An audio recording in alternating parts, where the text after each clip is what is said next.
My name is Haley Morgan. I was 32 years old, and on the night everything finally snapped, I was sitting at a waterfront restaurant in Portland, Maine, having dinner with my parents when my father raised his glass and toasted my failure. Dockside Grill buzzed with tourists and the smell of buttered lobster, but at our table it was just family and one guest my parents wanted to impress. Dad leaned toward the man across from him and said, "Grayson, this is our oldest Haley. She's still trying to figure out what she wants to be when she grows up." My stepmother Christina laughed and added, "Meanwhile, Zane is the one really carrying this family name on TV." My half-brother Zane, in his blazer and perfect hair, smirked and said, "I told you my sister just plays pretend entrepreneur. I'm the one bringing in real work." My younger half-brother Parker stared down at his plate. I met our guest's eyes, my employee, though they didn't know that, and watched his face harden. He set his fork down and said evenly, "That's interesting, Zane, because after this dinner, you do not work for me anymore." Before I tell you how that dinner ended, I want to ask you something. Have you ever been at a table where your own parents joined in while a sibling humiliated you for sport? If you were in my place watching your family mock you in front of your own manager, would you have stayed quiet or spoken up?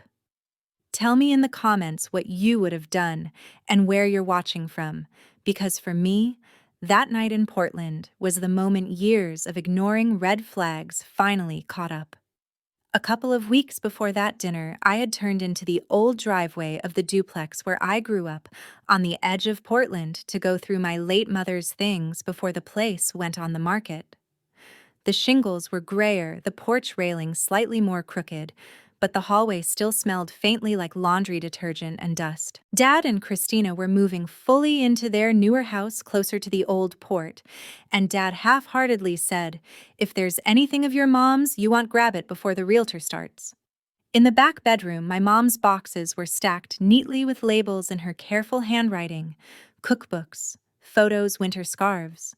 I knelt on the worn carpet, opened a box of recipe cards, and there it was, a small silver flash drive tucked into a plastic bag with "For Haley" written in blue ink. I sat right there on the floor, plugged it into my laptop, and waited, not expecting much more than old college essays. Instead, folders popped up: logo concepts for a Peaks Island eco tour, social media graphics for a Bar Harbor restaurant, a ferry campaign I had built in my first years in business. They were my early Harbor North creative projects, except the watermarked versions on the drive were credited to Coastline Living TV.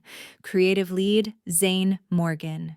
Growing up in that duplex, the line between ours and theirs had formed faster than anyone admitted. My mother Joan died of breast cancer when I was 17. One awful winter, I went from arguing with her about curfews to signing hospice forms. 6 months later, Dad married Christina, who wore bright scarves and arrived with an 8-year-old son, Zane, already equipped with soccer trophies and a rehearsed charm. 2 years later, Parker was born, and the whole house quietly shifted around them. Christina packed Zane's lunches in cute containers and said things like, "My boys deserve the best," while my sandwiches became whatever was left. When I asked about braces, money was too tight. Yet a few months later, Zane got clear aligners and a used Jeep for his 16th birthday. I commuted to the University of Southern Maine on the bus, working late shifts at a diner near the harbor, because Dad sat me at the kitchen table with a stack of bills and said, "We can maybe help with books, but the rest is on you." Christina wants Zane in that private academy, and Parker's therapy isn't cheap. You understand? I did. I understood who got the help and who was supposed to tough it out. After 2 exhausted semesters of half sleeping on the bus and wiping down greasy counters at midnight, I dropped out quietly and picked up more hours at the diner. Christina told neighbors I couldn't handle the pressure, shrugging like it was inevitable. At 20, I moved into a studio over a laundromat, 3 plastic tubs, and a suitcase to my name. There was no goodbye party. Zane leaned against his Jeep, grinning, and said, "Guess you're finally doing something on your own," as if I hadn't been for years. Parker, 10 and wide-eyed, watched from the porch, holding the family cat. That studio was noisy, humid, and smelled like detergent, But it came with one priceless thing: space to see whether I could build something that belonged to me. I started by designing a logo for the coffee shop on the corner in exchange for cash and free drinks. Then a simple website for a kayak rental service that paid partly in gear. I Googled contracts late at night, learned how to invoice, and slowly turned favors into real fees. By 25, Harbor North Creative was more than a line on my taxes. It was a tiny studio with two freelancers and a reputation among coastal businesses for making them look like they belonged on travel magazine covers. I never talked about Harbor North at family dinners because the few times I tried, the shift in the air was immediate. Dad would grunt, still doing that artsy computer thing, and change the topic to Zane's latest internship. When Coastline Living, the local lifestyle channel, wanted to revamp its digital presence, my firm was already working with several of their advertisers. We negotiated a contract to overhaul their branding and eventually bought into their digital arm, forming a subsidiary called CL Digital Media. I hired a local manager, Grayson Holt, to run day-to-day operations. On paper, he reported to the parent company. In reality, he reported to me. Dad never bothered to ask how Coastline Living suddenly had money for new cameras and sets. When Zane later landed a junior producer job there, my parents posted about it like he'd landed on a national network. He liked to tell people he broke into the industry by sheer talent. He never knew his corporate emails passed through a server my company paid for. Back on the bedroom floor with my laptop, I clicked between my old working files on Mom's flash drive and the polished assets sitting on CL's server, which I had backend access to through Harbor North. The pieces fit together sickeningly well. There was the Wanda's Wharf holiday campaign I'd built my first winter in, business tagline and color palette intact, now re-exported with Coastline Living branding, and a credit line naming Zane as creative lead. The Fairy Line rebrand I'd stayed up until 3 a.m. polishing was identical to the CL Digital series Zane had been praised for in our living room. The file paths showed my originals created on my machine, then later versions under Zane's login downloaded from our shared Harbor North drive in the middle of the night and re-uploaded to CL's folders. My mother had saved my earliest mock-ups because she believed in me. Somehow, years later, those same ideas had reappeared on TV with my brother's name on them. It was one thing to suspect favoritism. It was another to see timestamps and usernames spelling out theft. There was only one person I trusted to help me trace this properly. My old college friend Lily Chen, the one who could wrangle any server with a mug of tea in her hand. She lived above an Asian grocery store on Congress Street, working as a designer and part-time sysadmin. I showed up at her door with the flash drive and a tight throat. "You texted me 3 times in a row," she said, ushering me in. "That's either a meltdown or a mystery." Which is it? I told her about the duplex, my mom's handwriting, the files, and Zane's name on CL credits. She plugged the flash drive and the CL server into her laptops like she was lining up suspects. For hours, we cross-referenced my file metadata versus CL version's user logs, showing Zane's account pulling whole project folders and upload dates that matched Coastline Living's content calendar. Lily built a spreadsheet that laid it out for almost 5 years, starting soon after Harbor North landed its first big ferry contract. Zane had been quietly downloading my campaigns, making minor tweaks and submitting them as his own pitches. "He didn't even change the hex codes," Lily muttered. "This isn't inspired by. This is cultural plus secha, cultural plus view," with extra arrogance. By the time she was finished, the question wasn't whether Zane had stolen my work. It was what I was going to do as the person ultimately responsible for the company he'd jeopardized. CL's clients trusted us not to recycle their campaigns without permission, and Harbor North's reputation rested on that trust. Lily looked at me over the top of her laptop and said, "You know, this is grounds for termination and possibly restitution. And not just because he's your brother." I nodded, stomach heavy. That same morning, our family group chat had pinged with a message from Dad: family dinner next Friday at Dockside Grill to celebrate Zane's big project. Everyone be there. Christina added hearts. Zane chimed in. My boss is coming too. Try not to embarrass me, Haley. I had rolled my eyes. Now I saw something else. I called Grayson that afternoon, sent him Lily's spreadsheet, and listened to the silent stretch as he read. Finally, he said quietly, well, that explains why his best work never matched how he performed day to day. We talked through the policies, the contracts, and the risk.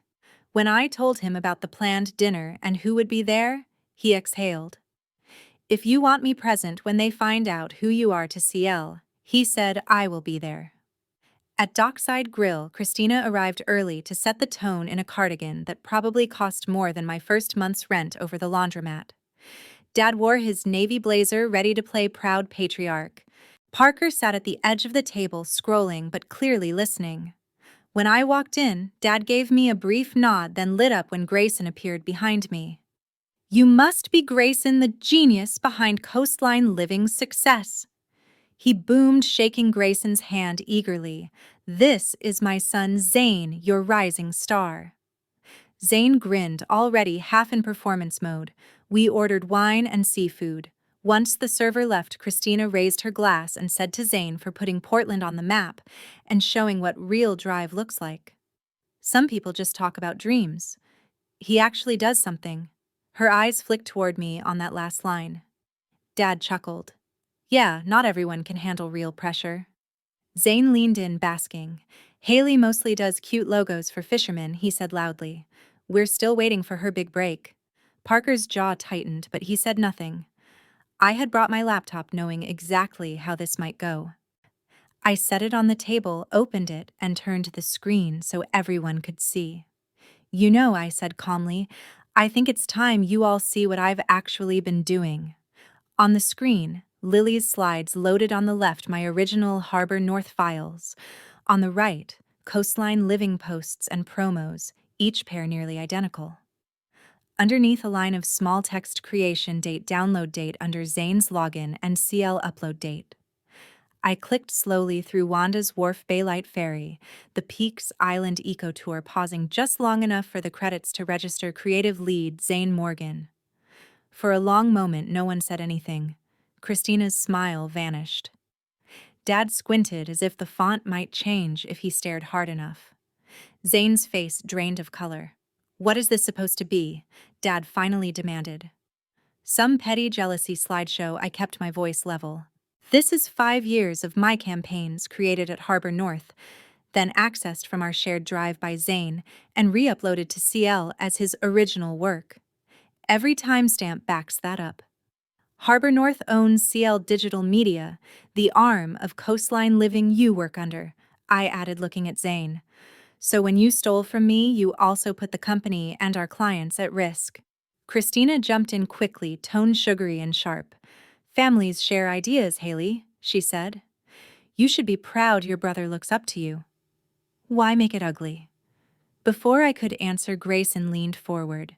His voice was polite, but there was steel underneath.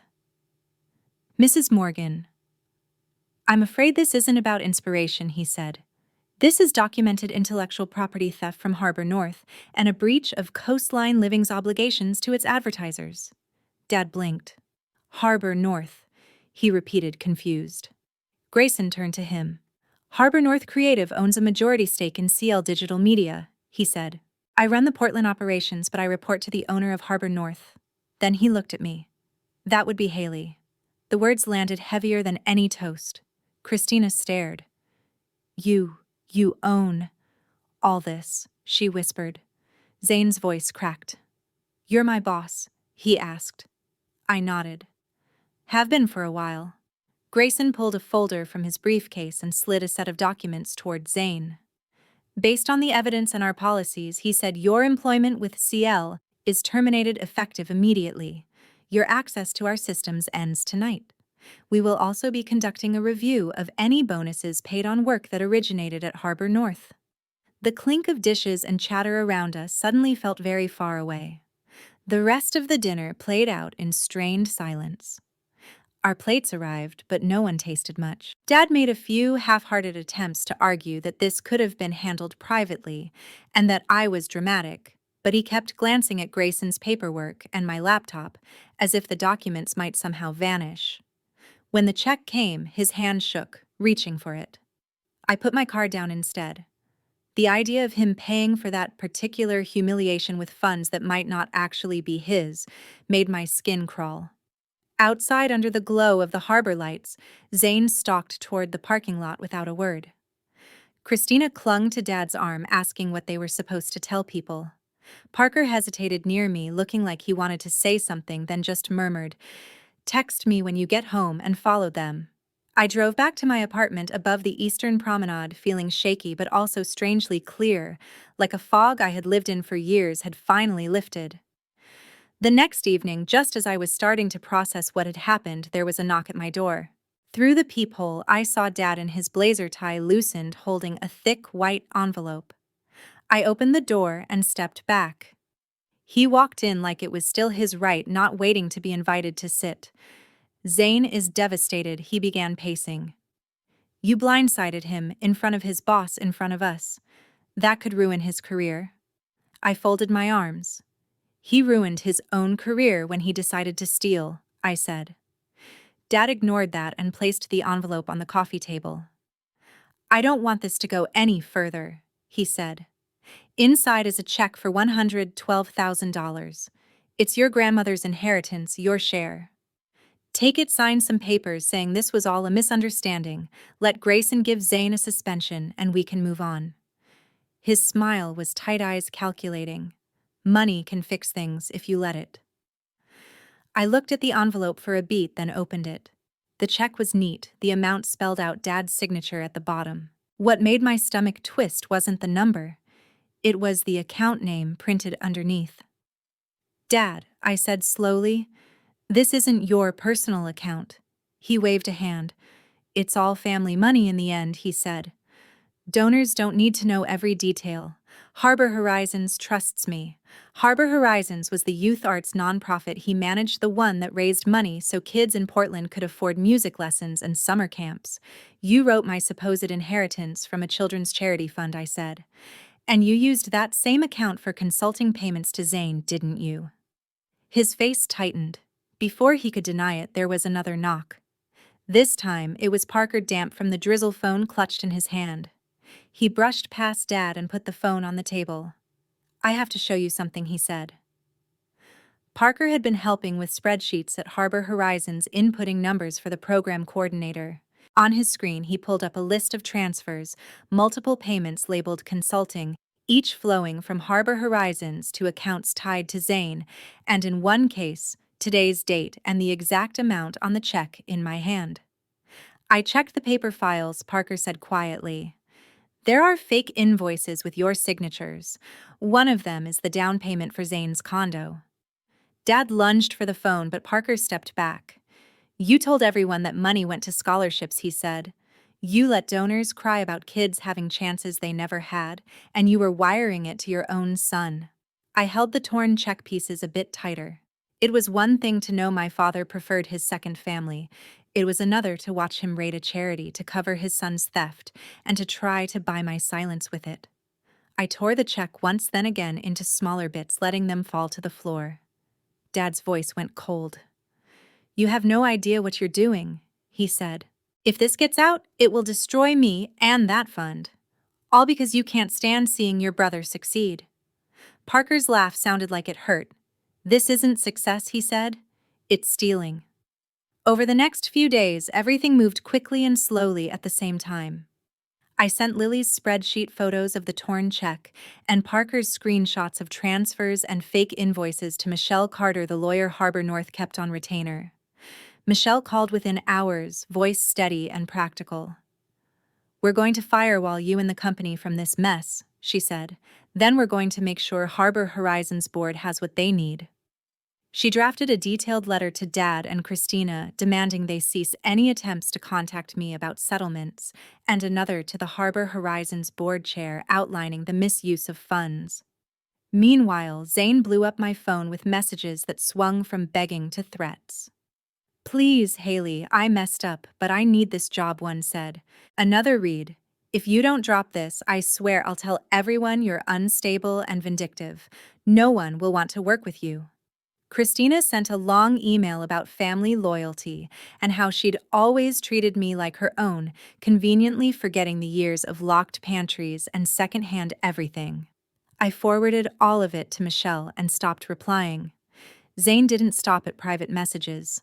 Anonymous accounts started popping up online posting about a toxic agency downtown that stole ideas from younger talent and then fired him to hide it. He tagged some of Harbor North's clients trying to stir up drama. A few reached out asking quietly what was going on. I gave them a concise version of the truth attached to Michelle's summary and shared just enough evidence to show this was not some petty sibling spat. Most clients responded with some variation of "We've seen your work and your professionalism for years. We're not going anywhere." A couple of smaller accounts backed away saying they didn't want to be pulled into anything that looked like a feud, and that stung, but it didn't sink us. Harbor North's revenue dipped slightly, then leveled out. After formal takedown requests accompanied by documentation, some of the worst anonymous posts disappeared. The drama that had felt huge in my family group chat suddenly looked small against the day-to-day reality of keeping a team employed and campaigns running. Harbor Horizons couldn't just pretend nothing had happened. Once Michelle's packet reached the board, they commissioned an independent audit. The auditors found exactly what Parker had flagged: multiple transfers labeled as consulting with no legitimate backup, all signed by my father, all benefiting his son or himself. To protect the organization, the board cooperated with prosecutors. Dad accepted a plea deal rather than drag things through trial. He received several years of probation, a requirement to repay the misused funds over time, and a ban on handling finances for any nonprofit. Harbor Horizons issued a statement about correcting past irregularities and installed new controls. They didn't name him, but in a city like Portland, word moved faster than any press release. People stopped asking him to chair committees or speak at fundraisers. The man who loved being seen as the generous community dad now had to log his community service hours for a probation officer. Zane's fall was less public, but just as real. With the termination on file and a note about IP theft attached to his employment records, every station that called for a reference got careful, honest answers. He applied to media jobs up and down the East Coast, and each one stalled once they reached out to CL or Harbor North. The condo he'd been so proud of went up for sale after he missed too many payments. The friends who had crammed into his living room for premiere nights slowly stopped inviting him to networking events once it became clear he was radioactive professionally. Last I heard, he was piecing together freelance gigs for a small production company out of state, telling anyone who would listen that he'd been sabotaged by family politics and an overreacting sister. I didn't follow the details closely. I just made sure he no longer had access to anything my team produced. Christina's world shrank too. She separated from my father within a year of the plea deal, citing irreconcilable differences. They sold the newer house and split what they could. She moved into a modest rental, and from what mutual acquaintances said, she found that people who used to flock to her charity parties stopped returning calls. It's hard to be the face of fundraising when your ex-husband's misuse of donations has just been in the paper. She wrote me one careful email saying she hoped everyone could learn and heal, and that we all made mistakes. I read it once, closed it, and never replied. Parker finished college, kept volunteering with organizations that actually put money where they promised, and sent a couple of holiday cards to my office, just signed Parker with no return address from our parents' house. I kept them in a drawer. I wasn't ready for regular sibling lunches, but I wasn't going to punish him for telling the truth. For my part, I did exactly what my family used to accuse me of, only pretending to do. I focused on the work and my own life. Harbor North opened a second office in Boston's Seaport District, giving us access to a wider client base and giving me some breathing room away from Portland gossip. I split my time between the two cities mentoring younger designers and picking clients who shared our values about transparency and community, not just profit. We shifted our portfolio toward climate conscious companies, regional transit campaigns, and local hotels that genuinely invested in accessibility. Revenue dipped a little in the immediate aftermath of the family implosion, then climbed higher than before. My team grew stronger, more loyal, because they'd watched me put ethics ahead of convenience. On quiet evenings in the Boston office looking out at the harbor lights that felt both familiar and new, I sometimes thought about that first cramped studio over the laundromat and the flash drive my mother had hidden for me. She hadn't lived long enough to see Harbor North turn into anything real, but she believed in me enough to preserve those early files. In a way, she'd handed me the lever that moved everything. Cutting off my father, my stepmother, and my older brother wasn't about revenge. It was about finally accepting that their version of family required me to swallow theft lies and the misuse of other people's generosity and deciding I wouldn't. They paid concrete prices for their choices: probation, public embarrassment, professional blacklisting, and lonely apartments, instead of the life they'd bragged about at dinners. Those outcomes weren't random karma. They were the logical end of years of thinking rules were for other people. My price was smaller, but still real. I lost the illusion that we would ever be a normal family, and I learned to live with that. I built something stable anyway. I learned to let the people who truly saw me, my team, my clients, a few close friends be my circle instead of chasing crumbs of validation from people who only valued me when I stayed small. If you're listening and recognizing pieces of your own story in mine, maybe it's not stolen designs or charity money. Maybe it's a sibling who always gets the benefit of the doubt, or a parent who only shows up when they want something. Whatever it is, here's what I learned at that dinner.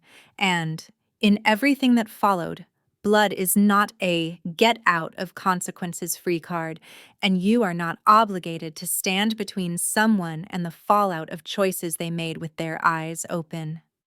Your work, your peace, your future are worth protecting, even if the people hurting them share your last name. That is my story, and the lesson I learned about family and trust. Thank you for listening. Tell me in the comments what you would do in my place. And do not forget to like, subscribe, and share this with someone who needs a reminder that they're allowed to walk away.